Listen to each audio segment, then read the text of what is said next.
Great, we're live. So, welcome everybody to our Horizon Weekly Insider number 132nd. Today is Monday, April 18th of 2022. We are live as usual on Discord and YouTube, and thank you for joining us. So, please be aware that as usual, we are recording this call and you can check it out later in our Horizon podcast. Also, please remember to ask your questions for the team and mentee.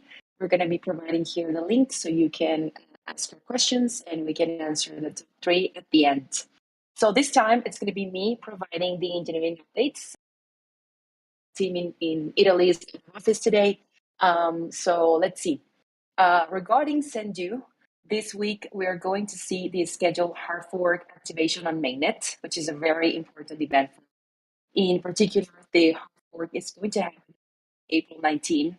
It's already scheduled and also detailed on our blog post. So you can also make sure to check it out, any details in there.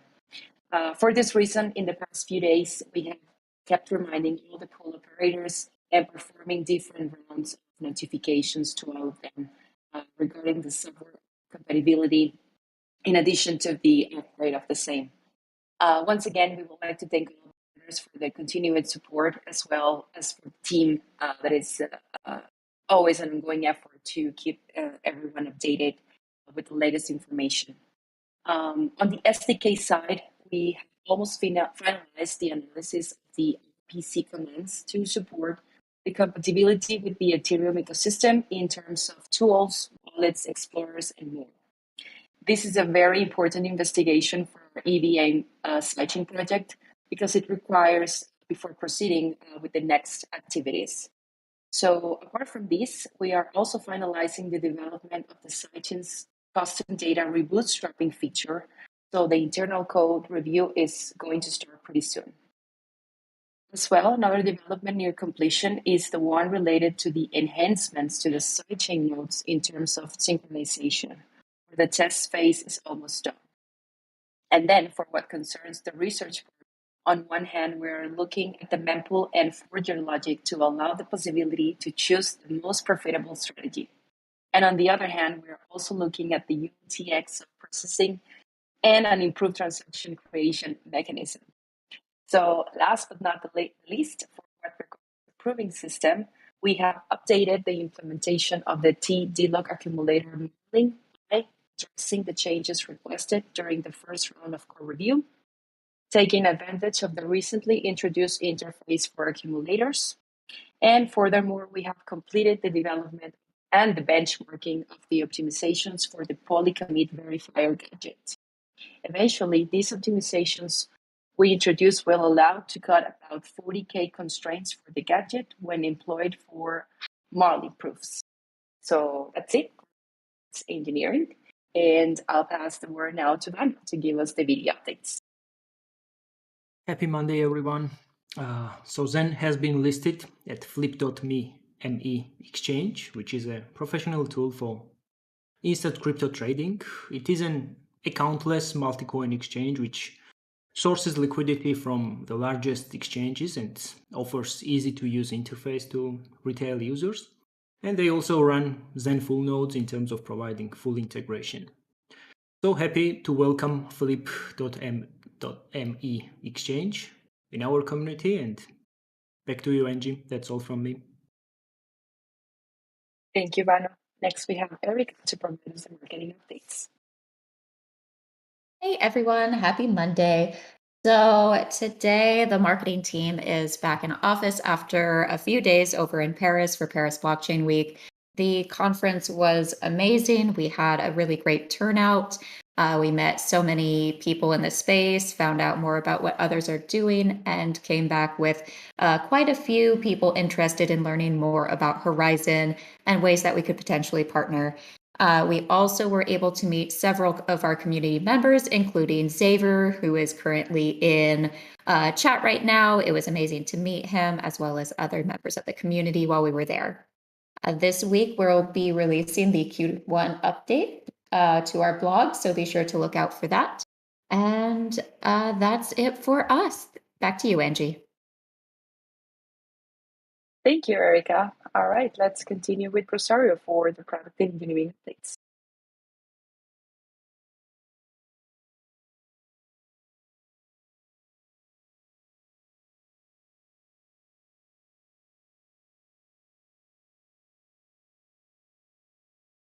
I don't think I can hear you. Sorry.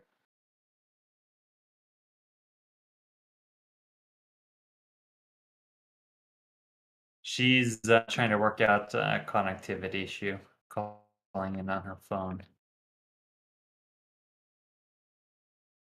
Okay.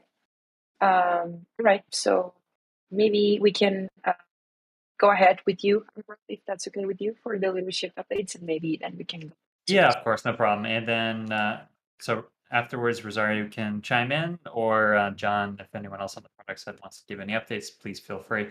I'll just dive in. So, guys, so ironic. Yeah, Paper Street Capital. I'm looking at you here in the chat there, and I know you've been a little upset about pretty poor connectivity issues, and here we are with a lot of connectivity issues still on the Weekly Insider. So we need to fix that. We can't have this every week, and if we are going to have issues, we do need to think about the tempo that we want to do these things with the community. They should be high quality. Now, let's see. So the thing that I wanted to talk about today, guys, I'm not just going to repeat the same list of deliveries that you guys hear about every week. You know what's in the hopper. If you don't, you can kind of go back and towards the end, I'll just kind of briefly mention some of them. But what I want to talk about is the entire org, and that means the two groups or two organizations represented here on this call, the Zen Blockchain Foundation and Horizen Labs, will transition to Agile. So this is something I've been thinking about for a while. It's something that I'll give kudos and shout out to Zane, who is pushing from day one, probably even before he even joined the company. So thanks to everyone for pushing on this, but really, as I've learned more, I've come to believe that this isn't going to solve all of our problems, guys. It's not going to be the panacea for everything, but it's definitely a step in the right direction, and we're going to step in that direction.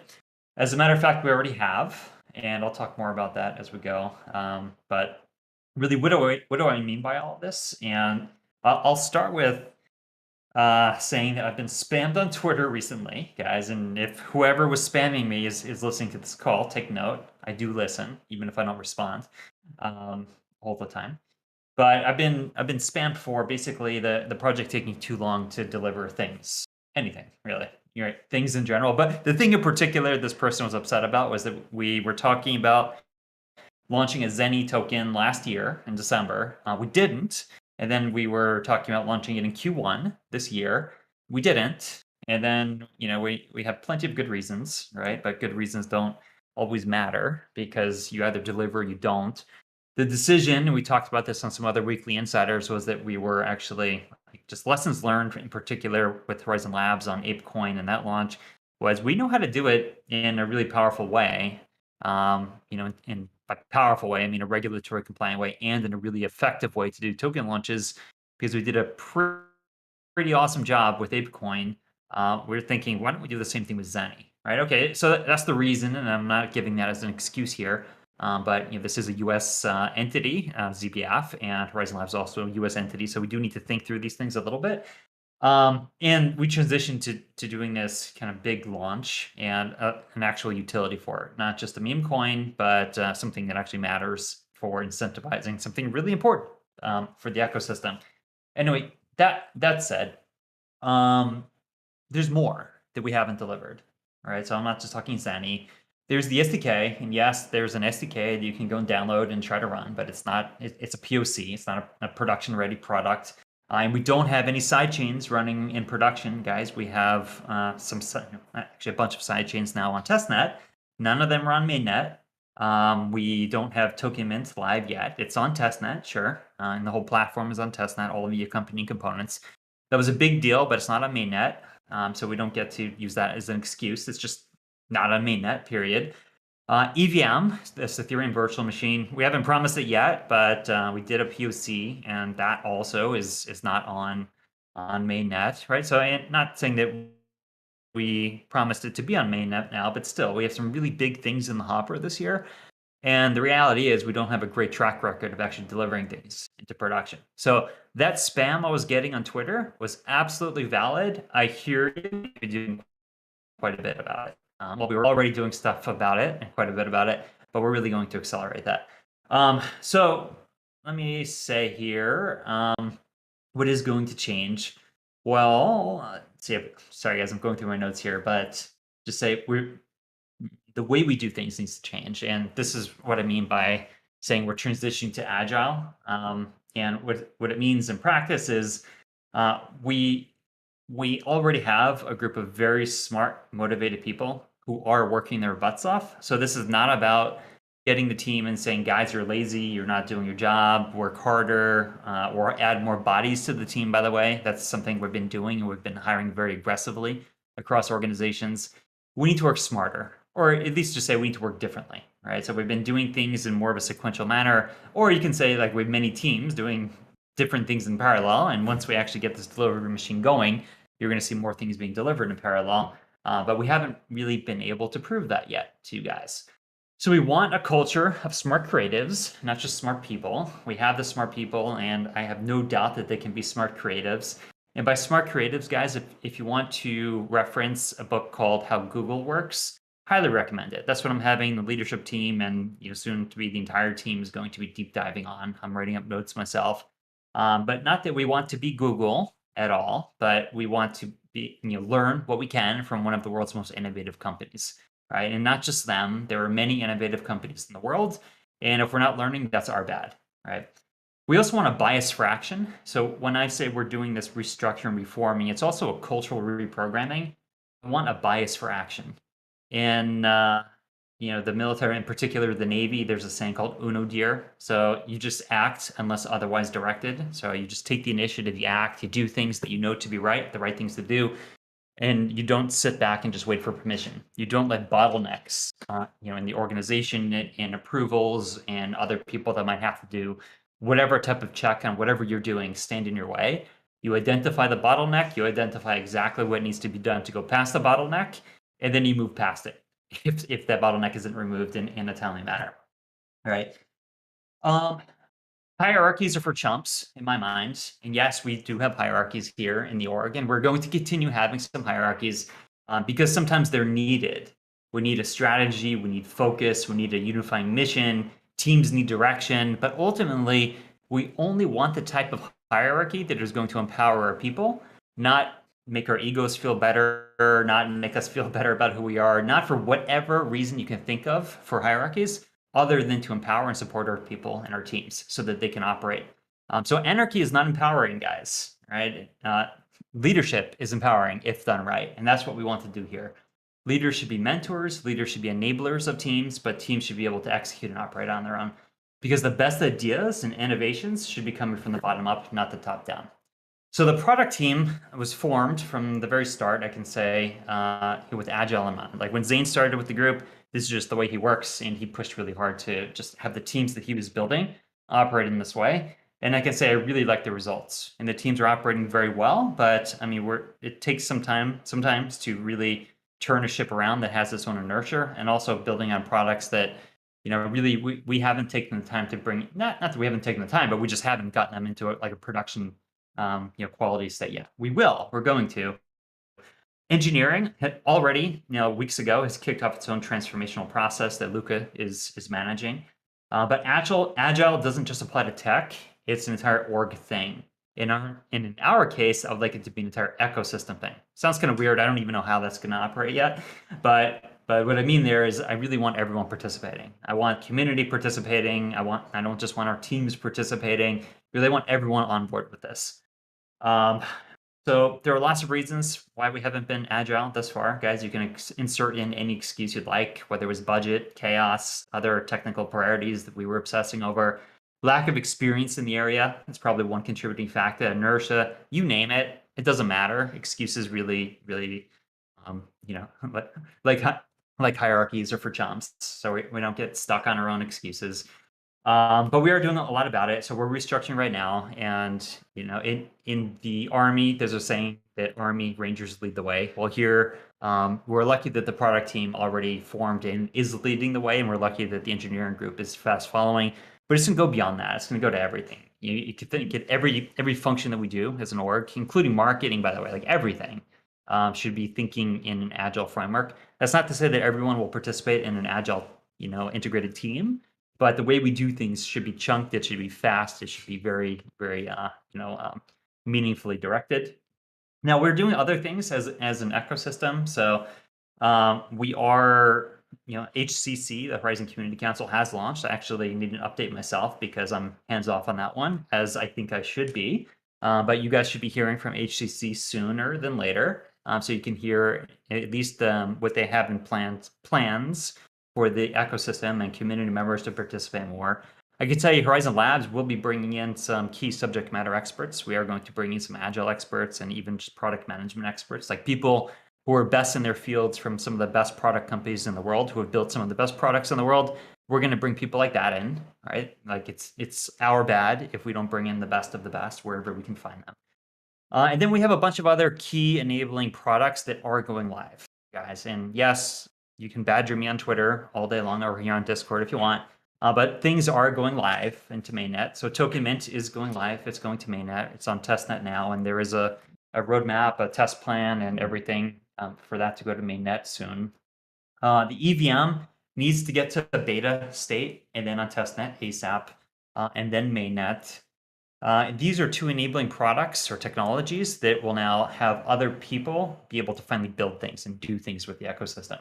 So when we talk about enabling and empowering people, it doesn't get better than actually just providing the tools out there and letting people just go help themselves and do things themselves. Enablement and empowerment is not going to come from our team just hand-holding people, right? We need to release the products and technologies, and you guys need to get to work.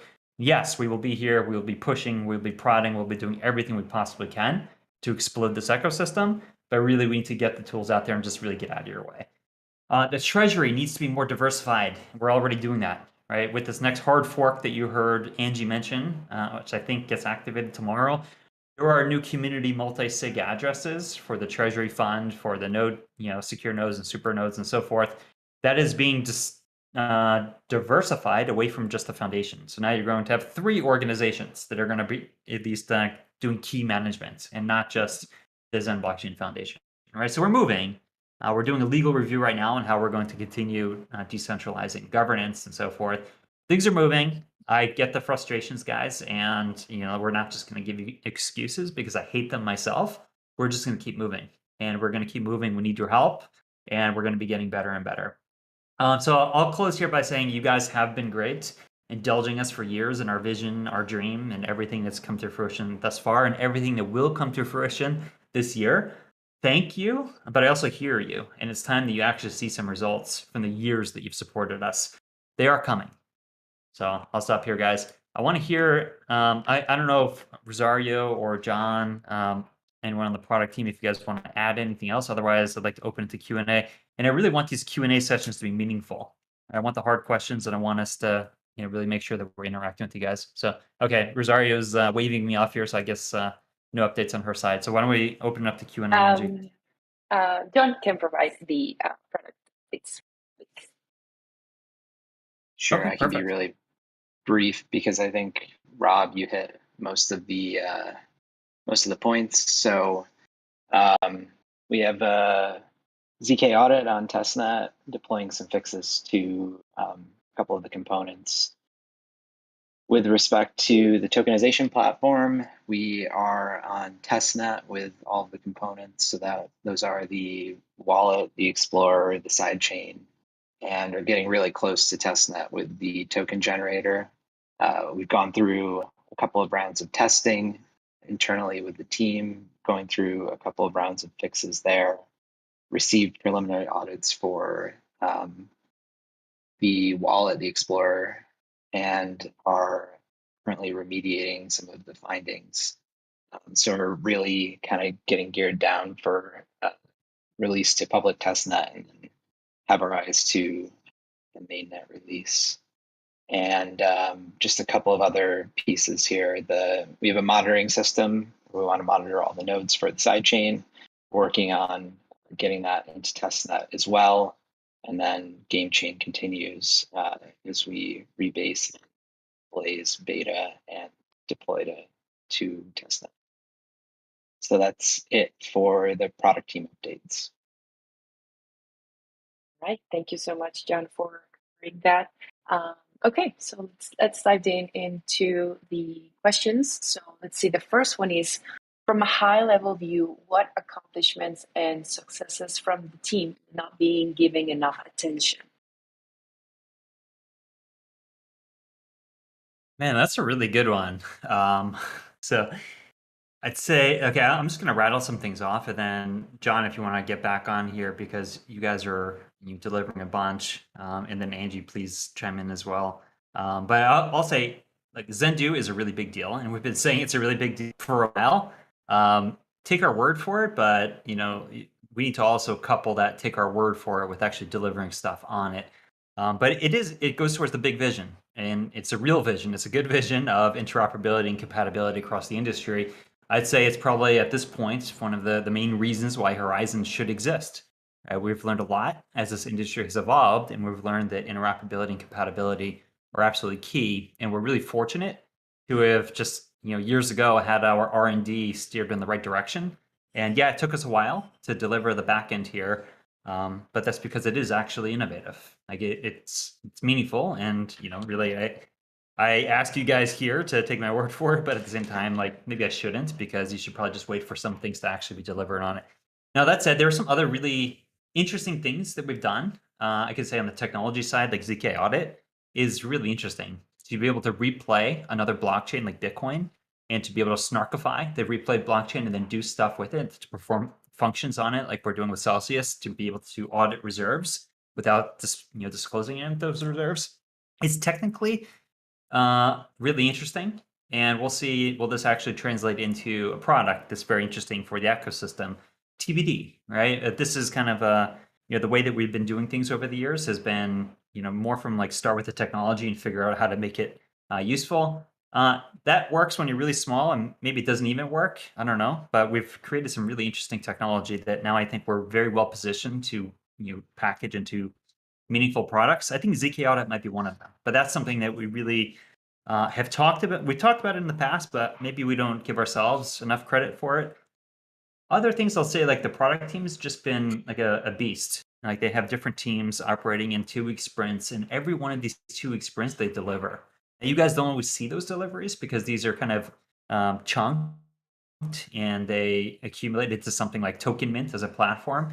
Now, Token Mint as a platform has multiple pieces to it. Like there's a blockchain on the back end, and Pal and his team have done a fantastic job configuring the blockchain to actually include what DeFi Money Printer here is talking about with pre-audited code for launching tokens.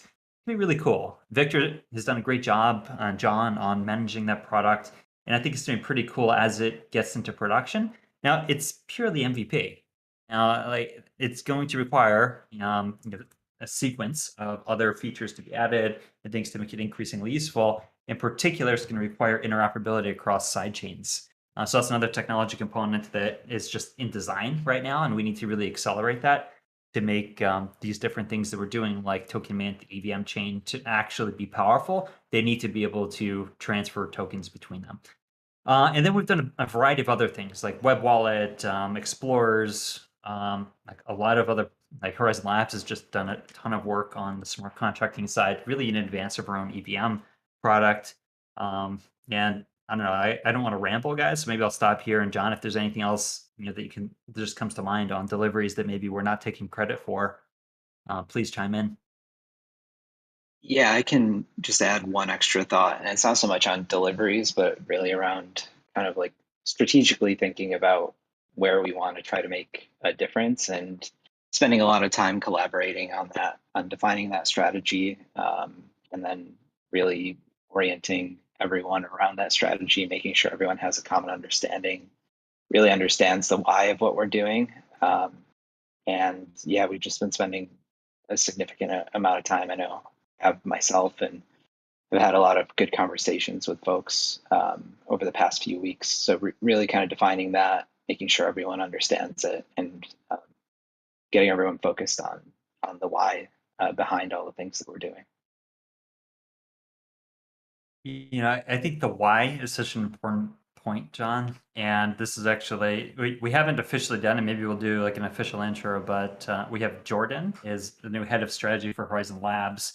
I hear him listening to the call. I don't know if he's prepped to say anything, but it just shows that now we're actually thinking about the why much more deeply.